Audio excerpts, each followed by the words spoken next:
Assalamualaikum warahmatullahi wabarakatuh. Perkenalkan, saya Alvin Putama Monsangi dengan NIM F5512458 dari kelompok 7 yang akan membahas tentang analisis keamanan sistem komputer dengan studi kasus yaitu Log4Shell pada tahun 2021. Oke, ini adalah anggota kelompok kami. Kami di sini beranggotakan 5 orang. Dan ini adalah agenda analisis kami. Di sini ada 5 poin yang akan dijelaskan masing-masing oleh teman kelompok saya. Pada slide pertama, saya akan menjelaskan apa itu Log4Shell. Log4Shell adalah kerentanan keamanan serius yang ditemukan pada library logging Java yaitu Apache Log4j. Kerentanan ini dipublikasikan pada tahun 2021 dan diberi kode CFE 2021-4428. Masalahnya menjadi sangat besar karena Log4j digunakan secara luas pada berbagai aplikasi seperti layanan cloud, server perusahaan, hingga sistem berbasis internet. Setelah kerentanan ini diumumkan, banyak penyerang langsung melakukan pemindaian di internet untuk mencari sistem yang masih rentan. Dalam analisis ini, kami fokus pada 3 hal utama, yaitu mengklasifikasikan ancaman yang muncul, memetakan celah keamanan pada sistem, dan memahami bagaimana teknik eksploitasi dilakukan oleh penyerang.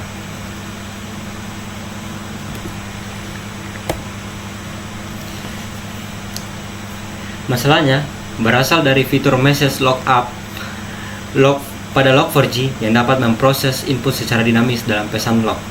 Fitur ini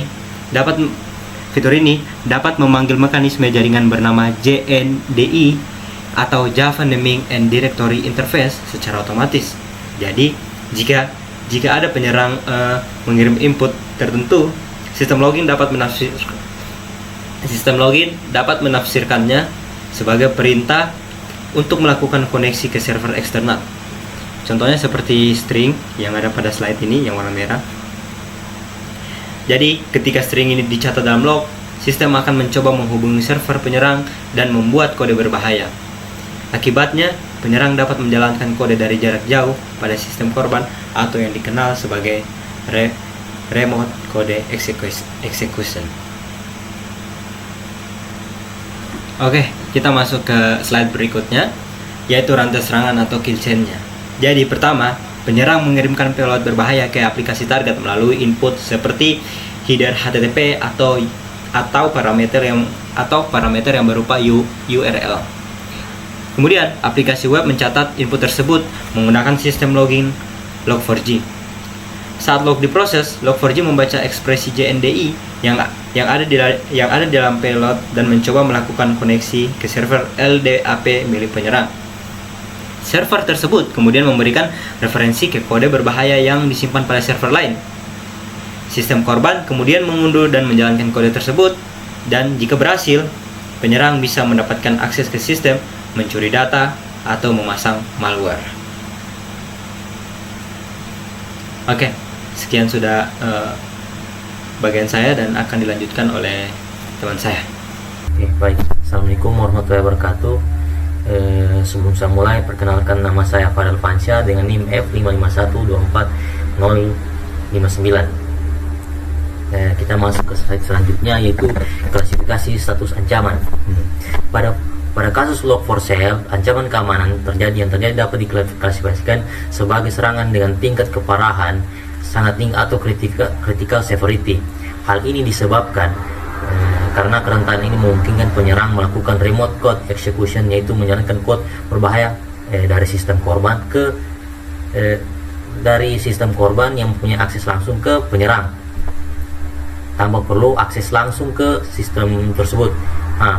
Yang pertama itu, kerentanan ini juga termasuk kategori zero day vulnerability, yaitu celah keamanan yang sudah dapat dimanfaatkan oleh penyerang sebelum pengembang perangkat lunak menyediakan patch atau perbaikan resmi. Dalam kerangka Mitre attack, serangan ini berkaitan dengan teknik T1190 exploit public facing application, yaitu eksploitasi terhadap aplikasi yang terbuka ke internet seperti server atau web berbasis cloud. Nah, vektor pada kasus ini bersifat eksternal dan tidak memerlukan kredensial. Artinya, penyerang ini dapat langsung mengirimkan payload melalui input yang dicatat oleh sistem login. Karena itu namanya log.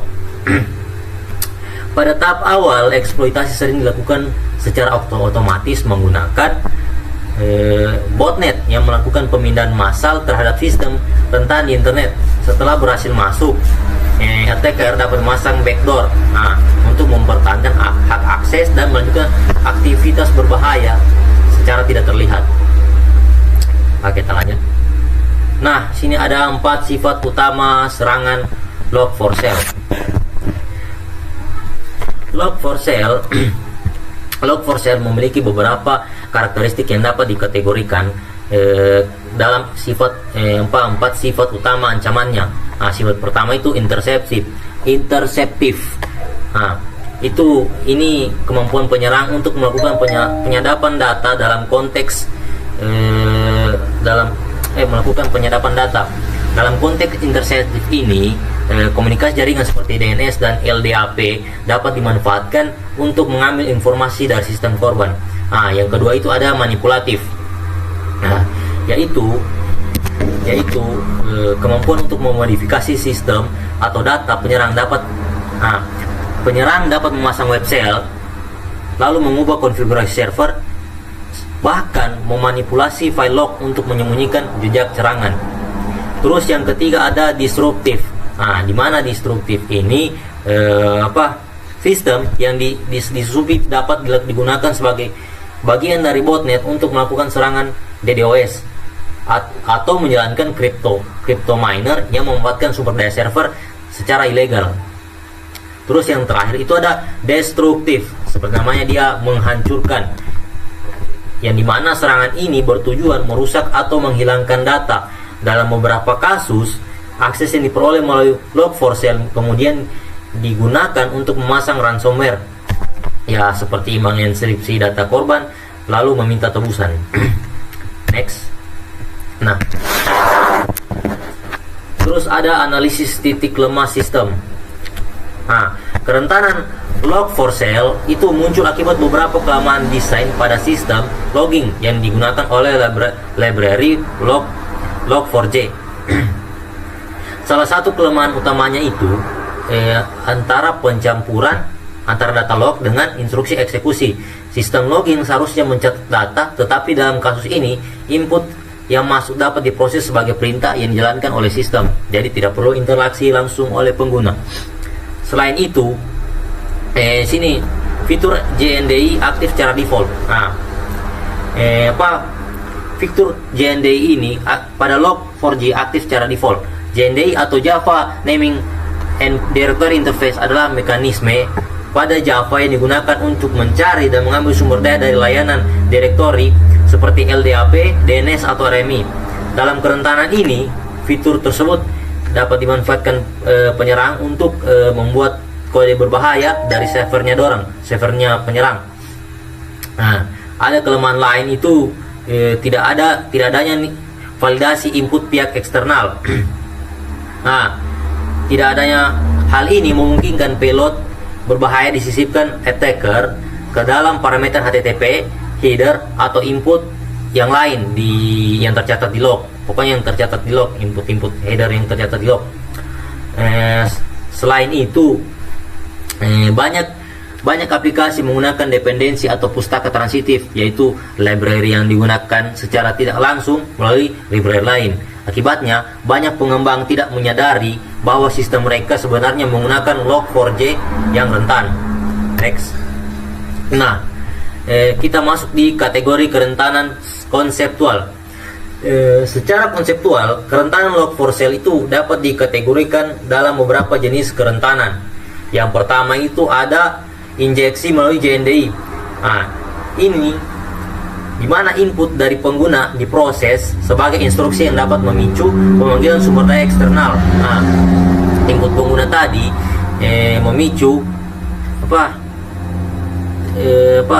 memproses instruksi yang dia memanggil sumber daya eksternal. Di mana sumber daya eksternal ini itu shell code dari penyerang. Yang kedua itu ada konfigurasi bawaan. Nah, kerentanan yang kedua itu ada konfigurasi bawaan, yaitu dia ini melanggar prinsip secure by default. Prinsip ini dinyatakan bahwa sistem seharusnya dikonfigurasi sejak aman sejak awal, bukan sejak sebaliknya. Ketiga itu ada pemuatan kode eksternal tanpa verifikasi integritas.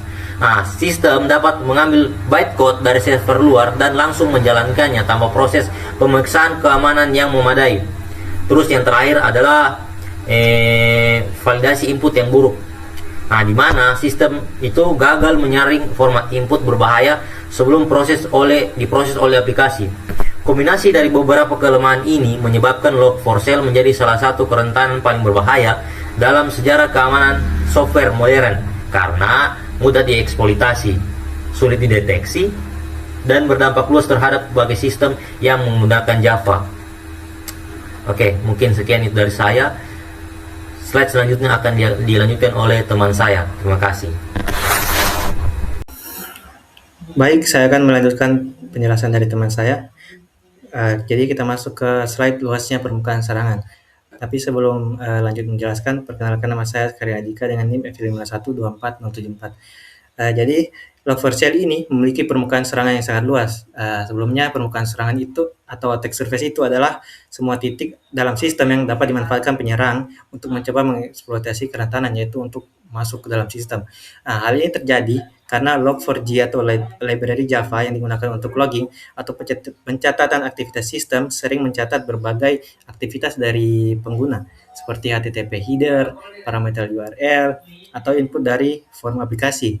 Nah, masalah muncul karena Log4j ini memiliki fitur JNDI lookup atau kepanjangannya Java Naming and Directory Interface, yaitu mekanisme yang memungkinkan aplikasi itu untuk mengambil data dari layanan eksternal melalui jaringan.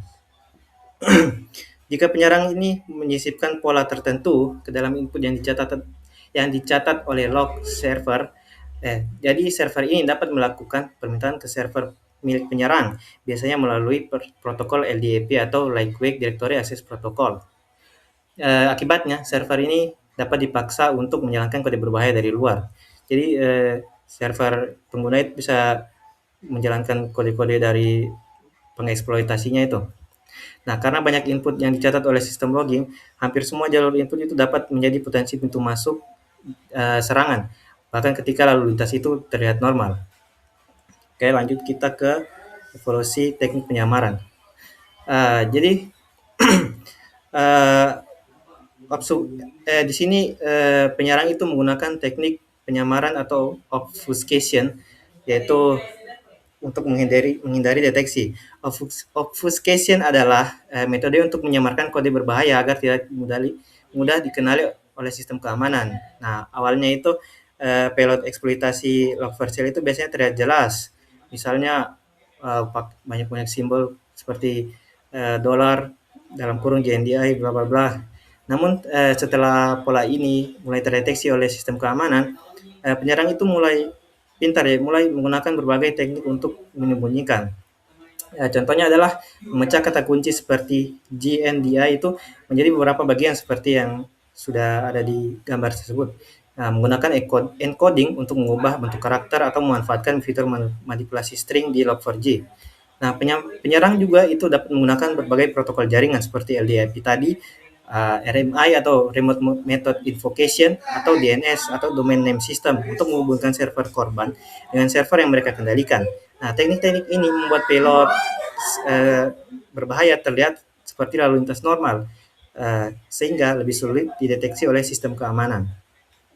Lanjut kita masuk ke dampak keamanan ke CIA trait ini atau confidentiality, availability, dan integrity. Nah, dampak dari kerentanan Log4Shell ini dapat dijelaskan menggunakan konsep CIA trait, yaitu berdasar dalam keamanan yang saya sudah bilang tadi.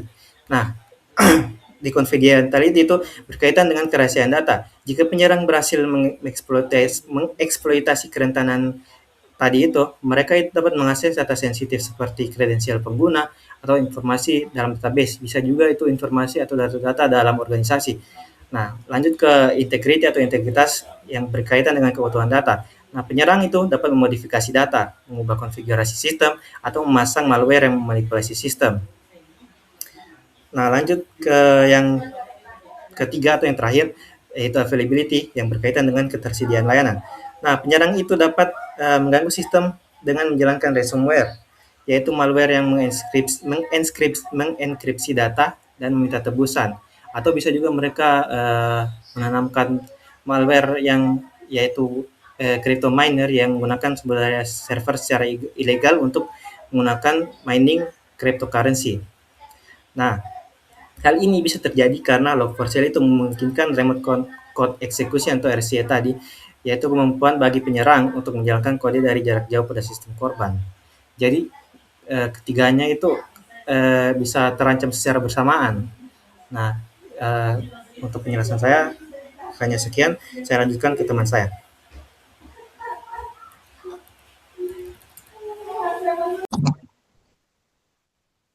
Assalamualaikum warahmatullahi wabarakatuh. Saya Auralia Zalsabila dengan NIM F55124071. Di sini saya akan menjelaskan bagian skala global dan tinjauan literatur. Kerentanan Log4Shell pada library Apache Log4j menunjukkan dampak global yang sangat besar dalam dunia keamanan cyber. Kerentanan ini memperoleh skor maksimum 10.0 pada standar CVSS atau Common Vulnerability Scoring System yang berarti tingkat kritikalitasnya sangat tinggi. Setelah kerentanan dipublikasikan, terjadi lonjakan besar aktivitas pemindahan otomatis di internet karena banyak pihak mencoba menemukan sistem yang masih rentan. Serangan tidak hanya dilakukan secara manual, tetapi juga menggunakan otomatisasi melalui botnet yang secara terus-menerus mencari target baru. Hal ini menyebabkan eksploitasi dapat menyebar sangat cepat ke berbagai sistem di seluruh dunia. Bahkan setelah patch keamanan dirilis, ancaman tetap bertahan selama bertahun-tahun karena banyak organisasi terlambat memperbarui sistemnya. Situasi ini menunjukkan adanya dampak asimetris dalam keamanan cyber, di mana penyerang hanya membutuhkan usaha yang relatif kecil untuk menimbulkan kerusakan yang sangat besar pada sistem target. Selanjutnya, kemampuan analisis sistem. Hasil analisis menunjukkan bahwa kerentanan Log4Shell mengubah secara signifikan lanskap keamanan cyber modern. Permasalahan utama tidak hanya berasal dari bug biasa, tetapi dari cacat desain pada mekanisme pemrosesan log yang memungkinkan adanya eksekusi kode jarak jauh. Karena kerentanan ini berada pada komponen yang sangat umum digunakan, dampaknya menyebar luas ke berbagai aplikasi dan layanan. Selain itu, jeda waktu antara publikasi kerentanan dan eksploitasi di dunia nyata sangat singkat. Dalam hitungan jam setelah diumumkan, penyerang sudah mulai melakukan eksploitasi secara masif. Kasus ini juga menyoroti risiko besar dari penggunaan lib dari pihak ketiga, karena kerentanan pada satu komponen dapat memengaruhi banyak sistem yang bergantung padanya. Seiring waktu, teknik eksploitasi terus berkembang, sehingga mampu menghindari berbagai mekanisme deteksi keamanan yang ada. Selanjutnya, pelajaran dan mitigasi ke depan. Dari kasus Log4Shell, terdapat beberapa pelajaran penting bagi pengelolaan keamanan sistem. Pertama, seluruh input eksternal harus selalu divalidasi secara ketat untuk mencegah manipulasi data yang dapat memicu eksekusi kode berbahaya. Kedua, sistem sebaiknya dirancang dengan prinsip secure by default, sehingga konfigurasi awal sudah berada dalam kondisi aman tanpa memerlukan banyak pengaturan tambahan. Selanjutnya, organisasi perlu menerapkan manajemen lebih ketat terhadap penggunaan library pihak ketiga, termasuk melakukan audit dependensi secara berkala. Pembaruan sistem juga harus dilakukan secara cepat ketika patch keamanan tersedia. Selain itu, pemantauan keamanan secara proaktif diperlukan untuk mendeteksi aktivitas mencurigakan secara dini. Dengan menerapkan langkah-langkah tersebut, organisasi dapat mengurangi risiko eksploitasi kerentanan serupa di masa mendatang. Menjadi lebih kecil risikonya, walaupun masih ada. Oke, sekian dan terima kasih.